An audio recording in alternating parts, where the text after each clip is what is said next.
avant de plonger dans cette histoire incroyable, pensez à vous abonner à la chaîne et à activer la cloche. Ici, chaque récit a quelque chose à dire, et vous ne voudrez pas en manquer un seul. Danielle Harper n'avait jamais cherché les ennuis. À 38 ans, elle avait déjà vécu plus de dangers et de chaos que la plupart des gens pourraient imaginer. Tireuse d'élite dans l'armée américaine pendant plus de 10 ans, elle avait participé à des missions sensibles en zone de conflit où chaque seconde pouvait être fatale. Chaque décision, chaque geste, chaque tir comptait. Elle avait appris à rester calme sous pression, à anticiper les mouvements de ses adversaires et à observer le moindre détail autour d'elle. Mais aujourd'hui, loin des champs de bataille, Danielle cherchait seulement la paix. Elle s'était installée dans une banlieue tranquille de la Caroline du Nord, dans une maison entourée d'arbres centenaires et de pelouses bien entretenues. Elle aimait la tranquillité, la routine simple, un café le matin, la lecture sur la terrasse, des promenades au coucher du soleil. Ici, les seuls tirs qu'elle envisageait étaient sur des cibles en carton dans son petit garage transformé en stand de tir. Tout aurait pu rester ainsi, jusqu'à l'arrivée de Gregory Wallace. Gregory n'était pas un simple voisin, c'était une tempête d'arrogance et de préjugés concentrés dans un corps imposant. Blanc, dans la cinquantaine, il avait cette aura de supériorité qui se manifestait par des regards méprisants et des remarques blessantes. Dès le premier jour, il fit des commentaires sur la couleur de peau de Danielle, sur son style de vie et même sur son chien. Les voisins, habitués à ses excès, gardaient leur distance, mais Danielle, elle, ressentit immédiatement la montée d'un conflit qu'elle savait inévitable. Ce qui distinguait Danielle des autres, cependant, c'était son calme olympien. Elle ne s'énerverait pas. Elle n'attaquerait pas aveuglément. Mais dans ses yeux brillait la certitude que Gregory Wallace allait très vite apprendre une vérité simple, elle n'était pas une femme à sous-estimer. Elle avait survécu à l'impensable. Elle avait tiré avec précision sous le feu ennemi. Et maintenant, si un voisin se permettait d'être cruel et raciste, il allait comprendre qu'il venait d'entrer sur son terrain, où la patience et l'observation étaient ses armes les plus dangereuses. Ce soir-là, alors que Gregory se vantait sur sa pelouse parfaitement entretenue, Danielle le regardait depuis sa fenêtre. Elle sirotait son café, un léger sourire aux lèvres, pensant « Tu vas regretter d'avoir choisi cette guerre ». Et pour la première fois depuis des années, elle sentait l'excitation de la chasse, non pas une chasse pour survivre, mais pour enseigner une leçon qu'aucun raciste ne pourrait jamais oublier.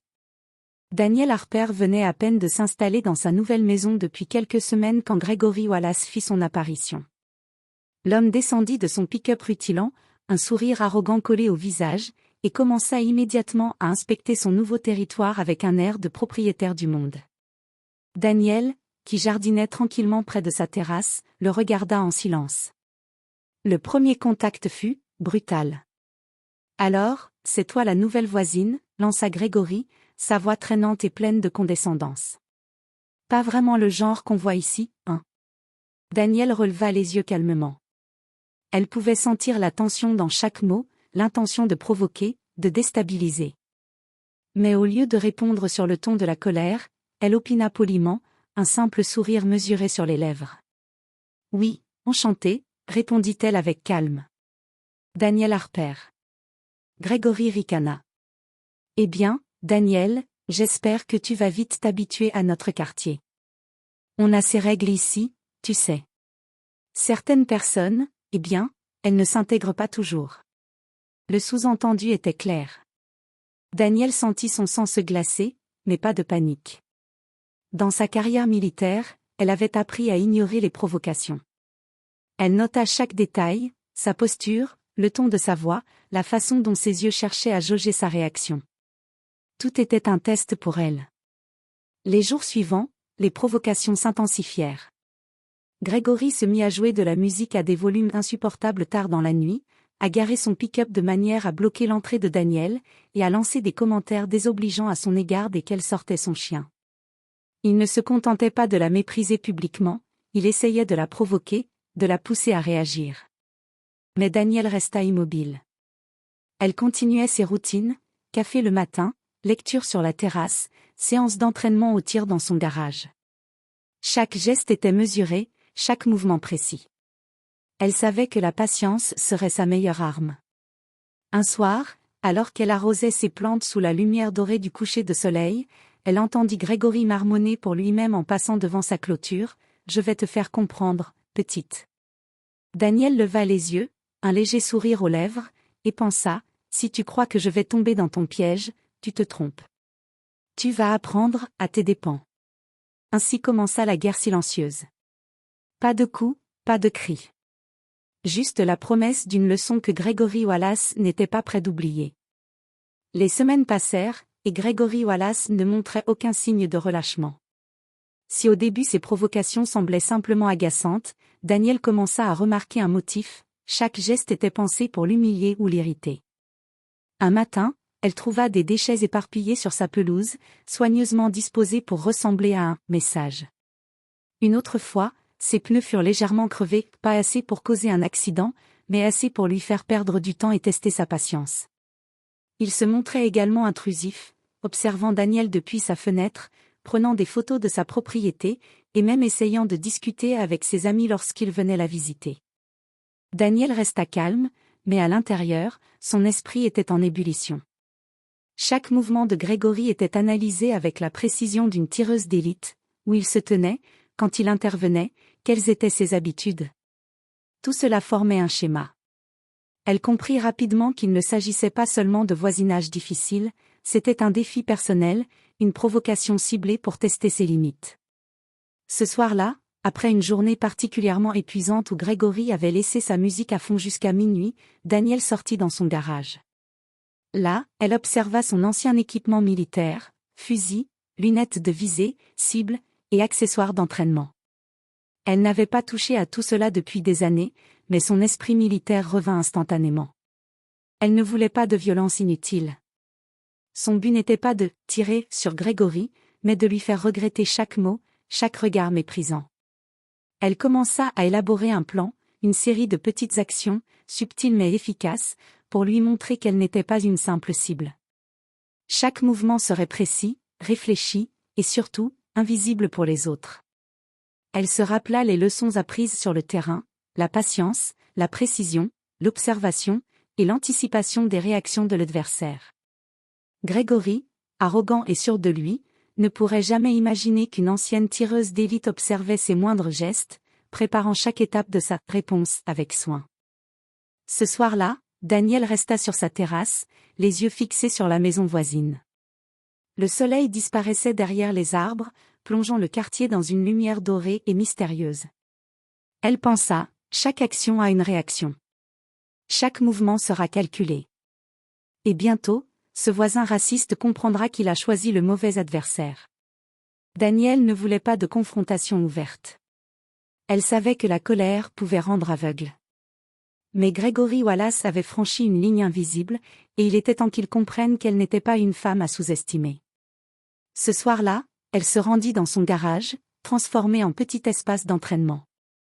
Sur les murs, des cibles datant de ses années militaires étaient toujours accrochées, chacune marquée avec précision par un tir parfait.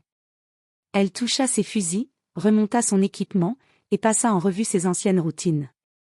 Chaque geste lui rappelait ses missions passées, patience, anticipation et précision. Daniel commença à planifier. Elle n'allait pas utiliser ses armes à feu, mais ses connaissances tactiques seraient essentielles. Elle observa Grégory depuis sa fenêtre, notant ses habitudes, il sortait toujours son chien à 7h30, laissait la porte arrière ouverte lorsqu'il sortait sa poubelle, et avait un faible pour la lumière intense, qu'il ne supportait pas la nuit. Chaque détail serait utile pour son plan de rappel à l'ordre. Le premier mouvement fut discret. Daniel ajusta des projecteurs à des angles stratégiques autour de sa maison et de celle de Grégory, capables de s'allumer automatiquement lorsqu'on passait sur certaines zones.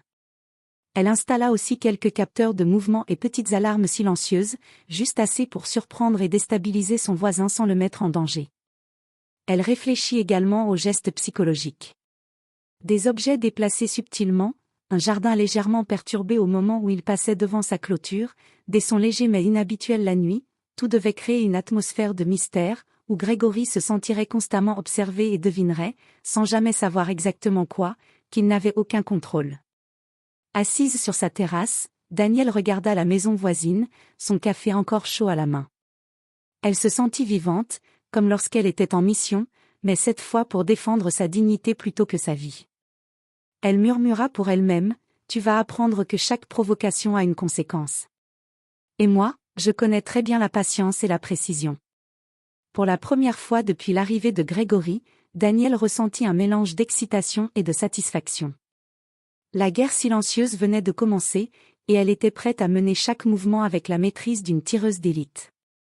La nuit tomba comme un voile et la rue devint un ruban d'étoiles coupé par les réverbères. Daniel attendit que Grégory soit sorti, il promenait son chien tous les soirs à la même heure, puis actionna discrètement le système qu'elle avait installé. Capteurs, projecteurs et petites sirènes muettes reliées à des minuteries. Rien d'illégal, rien de dangereux, juste des irritants réglés au millimètre. La première perturbation fut presque imperceptible, un projecteur se braqua soudainement vers la porte arrière de Grégory lorsque celui-ci contourna la haie. L'éclat crut le fit s'arrêter net, plisser les yeux, chercher l'origine. Daniel, assise derrière ses rideaux, observait sans remuer. Elle voulait qu'il comprenne qu'il n'était plus seul maître du terrain. La seconde action fut plus psychologique. La sonnette de sa propre maison, reliée à un petit relais qu'elle contrôlait, sonna 2 fois puis s'arrêta. Grégory, sur le pas de sa porte, se retourna, hésita, le doute creusa une ride entre ses sourcils. 1 minute plus tard, une légère brise, provoquée par un petit ventilateur dissimulé dans un buisson, fit danser ses documents posés sur la table de patio. Il se précipita pour les ramasser, rouge de frustration, tandis que Daniel sirotait son café froid en silence. Les jours suivants, les incidents se multiplièrent, un seau renversé près de son trottoir, plante innocente clouée à un fil invisible, le parfum d'un désodorisant floral qu'il détestait poser devant sa boîte aux lettres, une série de petits craquements programmés sur sa clôture au moment précis où il passait. À chaque fois, Grégory s'en prenait à la mésaventure comme si la maison elle-même se retournait contre lui. Il commença à marcher plus vite, à jeter des regards par-dessus son épaule, et surtout, à trouver l'ordinaire soudainement inconfortable.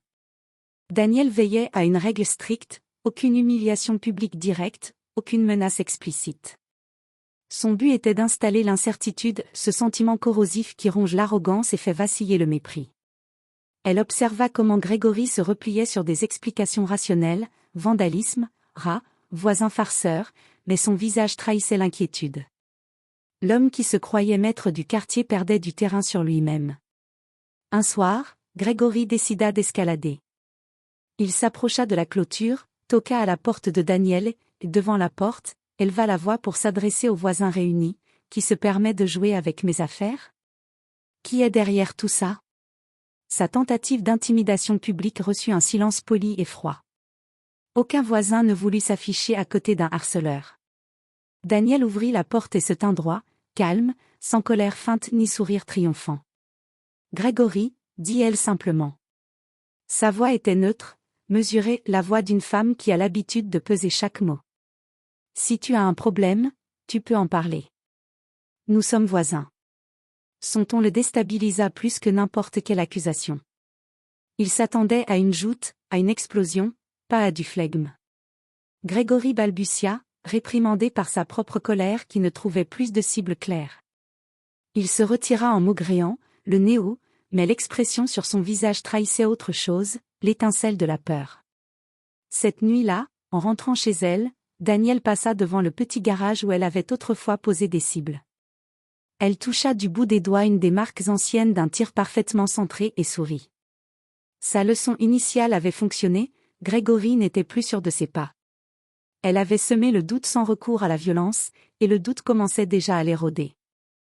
La guerre silencieuse venait de franchir une nouvelle étape et Daniel savait que la patience et l'ingéniosité, bien orchestrées, allaient faire plus de dégâts à l'ego de Grégory que n'importe quelle réplique impulsive. Grégory Wallace, habitué à ce que tout le monde plie sous son arrogance, commença à perdre pied. Chaque jour apportait un nouvel incident mystérieux autour de sa maison, et chaque tentative de riposte échouait ou se retournait contre lui. Mais il ne voulait pas céder publiquement, sa fierté était trop grande. Un matin, il sortit avec un râteau et une détermination visible, décidé à nettoyer les perturbations et à reprendre le contrôle de son terrain. Daniel, assise sur sa terrasse, observait calmement le spectacle. Elle avait déjà prévu ce mouvement. Alors que Grégory passait près de la clôture commune, Daniel activa discrètement un petit mécanisme, un seau d'eau basculé au bon angle, renversant juste assez d'eau pour éclabousser ses chaussures sans danger. Le sursaut et le juron qui s'ensuivirent suffirent à montrer que la maison n'était pas neutre. Frustré, il décida d'installer des caméras de surveillance et des capteurs de mouvement dans son jardin. Mais Daniel avait anticipé cela. Les caméras se braquaient sur les zones vides, et ses projecteurs et alarmes furent ajustés pour déclencher à des moments aléatoires. Chaque tentative pour traquer le responsable ne faisait que renforcer le mystère.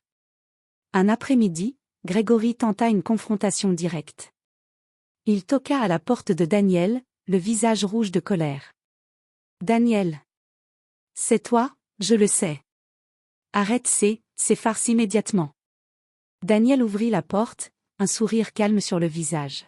« Grégory, je ne joue à rien. Tu sembles nerveux. Tu devrais peut-être ralentir et observer avant d'agir. » Ces mots étaient simples, mais porteurs d'un poids que Grégory ne pouvait ignorer. Daniel ne criait pas, ne menaçait pas, elle laissait son calme peser sur lui. L'effet fut immédiat, Grégory recula, son orgueil piqué, mais sans réelle force pour riposter. La semaine suivante, Daniel intensifia subtilement ses tactiques, des petits objets déplacés, des sons étranges à l'heure où il sortait, des lumières qui s'allumaient de manière inattendue. Chaque geste était méticuleusement calculé pour provoquer de l'inconfort et de l'incertitude, sans jamais franchir la ligne de la violence. Les voisins commencèrent à remarquer un changement. Grégory, habituellement dominateur et sûr de lui, marchait maintenant avec prudence, jetant des regards suspicieux autour de sa propriété. Daniel, en retrait, savourait chaque réaction, mais toujours avec retenue. Elle savait que la patience et la précision étaient ses meilleures armes, chaque erreur de Grégory serait amplifiée, et chaque geste contrôlé par elle renforcerait sa position. Cette escalade silencieuse avait une morale claire, la peur ne venait pas des menaces bruyantes, mais de la maîtrise calme et de l'ingéniosité. Daniel Harper n'avait besoin d'aucun coup direct pour prouver qu'elle n'était pas une simple voisine, elle était une adversaire stratégique que Grégory venait de sous-estimer. Daniel savait que la bataille psychologique avait ses limites, Grégory devait réaliser publiquement qu'il n'était pas maître de la situation. Mais elle ne voulait pas créer de scènes violentes ni attirer de véritable attention policière. Elle devait être subtile, intelligente, presque artistique dans sa vengeance. Elle décida d'organiser un petit rassemblement de quartier, une vente de pâtisseries et plantes, un événement convivial auquel tout le voisinage était invité. Daniel invita ses amis et voisins, s'assurant que Grégory, par arrogance et curiosité, y assiste. Le plan n'était pas de l'humilier directement, mais de créer des situations où ses maladresses et son arrogance se retournaient contre lui. Le jour venu, Grégory arriva, convaincu qu'il allait contrôler l'événement, que Daniel serait obligé de lui expliquer ces mystérieux incidents. Mais Daniel avait anticipé chaque mouvement.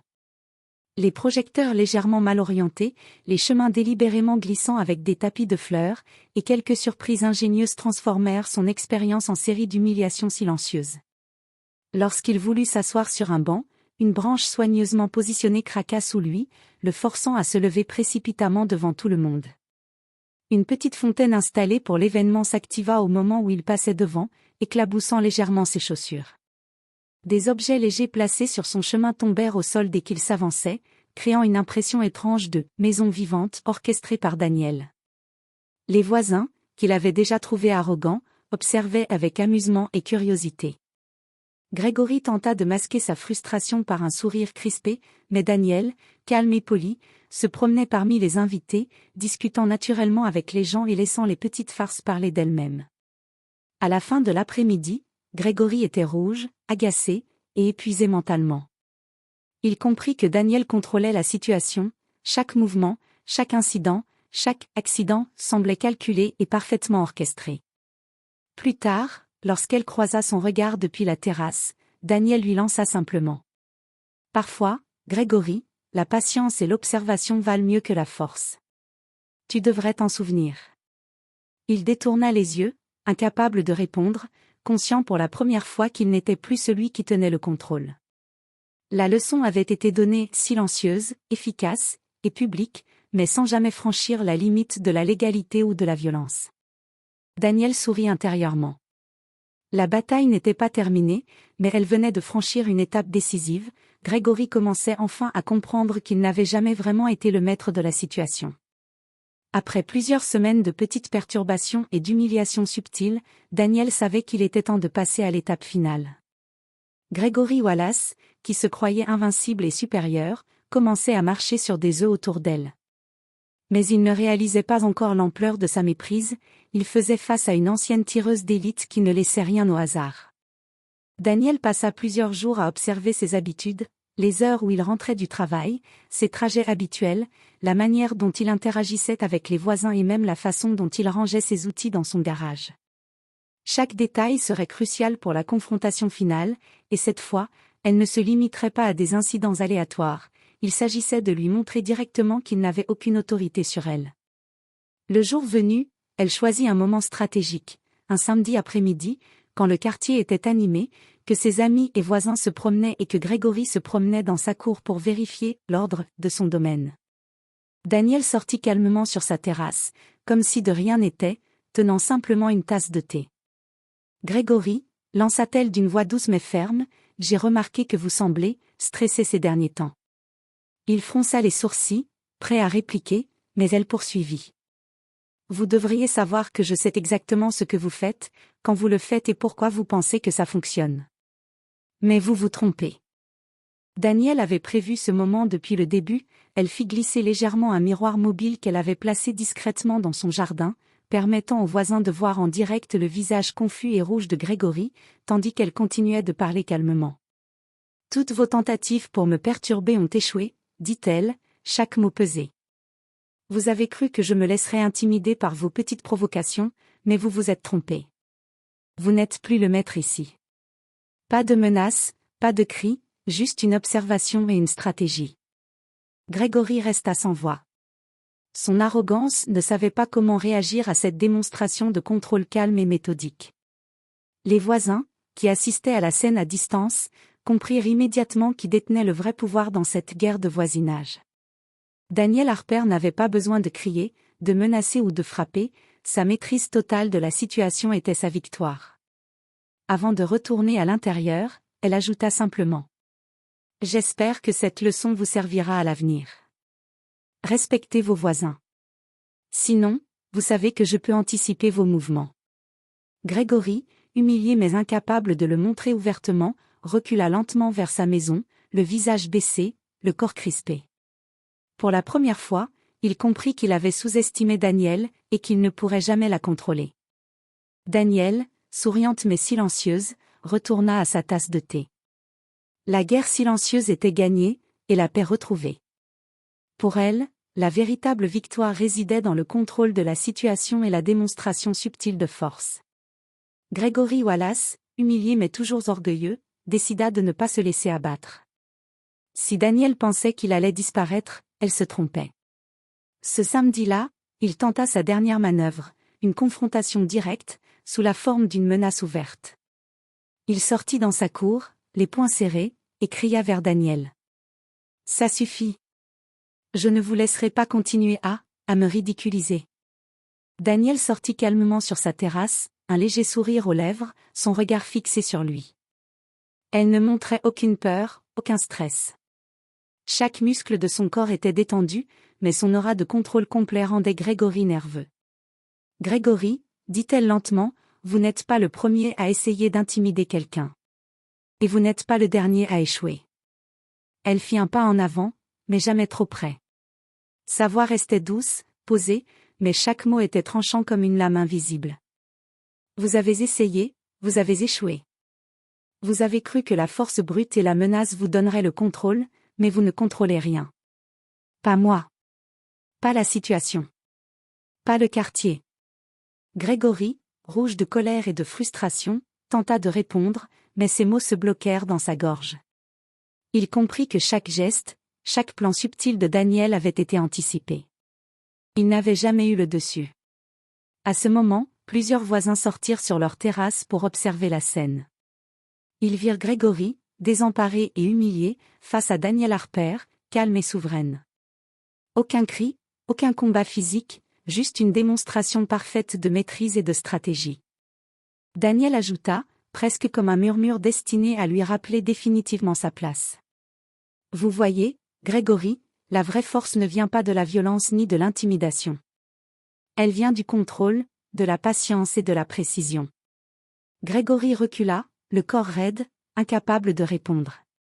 Sa dernière tentative de riposte venait de s'éteindre sous le poids du calme et de l'autorité de Daniel. Pour lui, la leçon était claire, il n'avait jamais été le maître du jeu.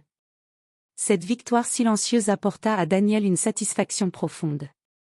Elle n'avait pas levé la main, elle n'avait pas crié, elle n'avait pas utilisé la force. Tout ce qu'elle avait fait reposait sur son intelligence, sa patience et son observation. Grégory avait été forcé de reconnaître intérieurement, publiquement et durablement, qu'il avait sous-estimé une femme exceptionnelle. Daniel retourna à l'intérieur, s'installa dans son fauteuil et reprit sa lecture. La guerre était terminée, et la paix, enfin, retrouvée.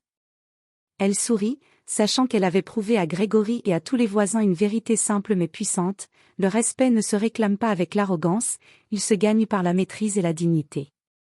Les jours qui suivirent marquèrent un changement radical dans le quartier.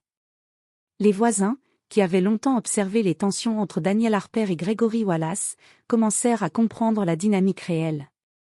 Daniel, calme et réfléchi, avait imposé le respect non par la confrontation directe, mais par la maîtrise et la stratégie. Grégory, lui, était un homme transformé, du moins extérieurement. Il marchait désormais avec prudence dans sa propre cour, conscient que chaque mouvement pouvait être observé et anticipé. Ses anciennes attitudes arrogantes et ses remarques racistes avaient disparu, remplacées par un mélange de gêne et de méfiance. Il évitait même les contacts directs avec Daniel, sachant qu'il ne pourrait jamais reprendre le dessus. Les voisins, inspirés par le comportement de Daniel, commencèrent à l'aborder plus souvent. Certains vinrent la remercier pour son calme et son intelligence dans la gestion de la situation, d'autres simplement pour admirer la manière dont elle avait su transformer une expérience stressante en leçon de dignité et de respect. Daniel accueillit chaque visite avec politesse et modestie, mais l'image qu'elle laissait était puissante, celle d'une femme capable de contrôler son environnement sans violence, avec patience et stratégie. Une après-midi, alors qu'elle arrosait ses fleurs, un jeune voisin s'approcha timidement. « Madame Harper, vous êtes incroyable. Je n'avais jamais vu quelqu'un gérer un voisin comme ça. » Daniel sourit doucement. « La vraie force, répondit-elle, ce n'est pas de crier ou de se battre. C'est de savoir quand parler, quand agir, et surtout, quand rester calme. » Même Grégory, malgré sa fierté blessée, ne put ignorer l'impact de ses propres actions et de ses échecs. Il avait appris à la dure qu'on ne pouvait pas intimider quelqu'un de préparé, intelligent et patient. Chaque farce qu'il avait orchestrée contre Daniel s'était retournée contre lui, et le souvenir de ses humiliations silencieuses le suivrait pour longtemps. Le quartier, autrefois marqué par les tensions et les petites rivalités, retrouva une atmosphère plus sereine. Daniel Harper avait montré que le respect pouvait s'imposer avec calme et maîtrise, et que la véritable autorité ne venait pas de la force ni de la peur, mais de la stratégie, de la patience et de l'intégrité. Pour Daniel, cette victoire allait bien au-delà de Grégory Wallace, elle était une affirmation de sa dignité, de son intelligence et de sa capacité à transformer une situation hostile en leçon durable pour tous ceux qui l'entouraient. Les semaines suivantes confirmèrent ce que Daniel savait déjà: la bataille silencieuse était définitivement gagnée. Grégory Wallace, autrefois arrogant et dominateur, avait adopté une attitude plus humble. Il évitait tout contact direct avec elle et commença même à faire preuve d'une prudence inhabituelle dans ses interactions avec le voisinage. L'ombre de ses anciennes provocations persistait, mais elle était désormais éclipsée par le respect silencieux qu'il éprouvait pour Daniel. Le quartier, autrefois témoin de conflits constants, retrouva son calme. Les voisins parlaient de Daniel avec admiration, non pas comme d'une femme violente ou agressive, mais comme d'une personne exceptionnelle, intelligente, stratégique et digne. Ses actions avaient enseigné une leçon simple mais puissante: la véritable force ne réside pas dans la peur ou la violence, mais dans la maîtrise de soi, la patience et la précision. Un après-midi, Daniel s'assit sur sa terrasse avec une tasse de café, observant le soleil filtrer à travers les arbres centenaires. Les enfants jouaient dans la rue, les voisins se saluaient et riaient. Pour la première fois depuis longtemps, elle sentit un vrai sentiment de sérénité. La guerre avec Grégory n'avait pas seulement été une confrontation avec lui, mais un test de sa propre maîtrise et de ses valeurs. Puis, comme pour marquer la fin de cette période, Grégory sortit timidement sur sa pelouse. Il croisa le regard de Daniel, et sans un mot, hocha la tête en signe de respect. Il n'y avait pas de fierté blessée à afficher, pas de colère à contenir. Juste la reconnaissance silencieuse qu'il avait rencontré quelqu'un qui ne pouvait être intimidé. Daniel sourit légèrement, un sourire calme mais victorieux. Elle savait que la paix, cette fois, était durable. Elle avait prouvé à Grégory et à tout le voisinage que la dignité, l'intelligence et la stratégie valaient plus que la force brute. Alors qu'elle retournait à sa lecture, un léger vent caressa les feuilles autour de sa maison, comme un rappel que la tranquillité avait enfin été restaurée. Danielle Harper, ancienne tireuse d'élite et femme de sang-froid, avait gagné sa bataille. Non pas par violence, mais par patience, observation et maîtrise totale de la situation. Et dans cette victoire silencieuse, elle trouva une satisfaction profonde, la certitude que, peu importe la provocation du monde, elle possédait la force pour protéger sa paix, son espace et sa dignité.